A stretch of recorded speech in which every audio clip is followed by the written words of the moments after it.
Goeiemôre. Dis altyd lekker en so vervullend om tussen jou familie te wees. Om saam met hulle te kuier, om saam met hulle te lag, om rondom die braaivleisvuurtjie te staan en mekaar net te geniet.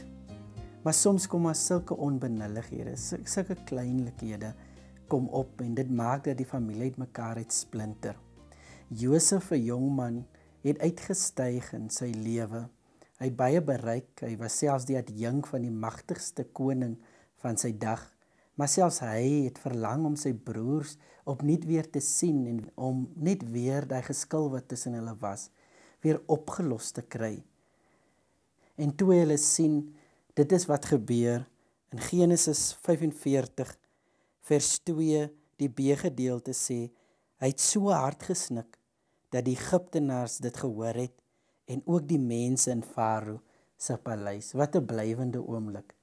My gebed is dat jy ook opnuut, as daar deur onbenullighede jy en jou familie gesplinter het, dat julle weer by mekaar sal uitkom en mekaar sal vind. Hemelse Vader, ek bid vir oggend vir versplinterde families. Ek bid, Here, dat die vrede sal gee. Ek bid dat die elke saad van onmin sal verwyder. En ek bid vir volkomme versoening. In Jesus naam. Amen.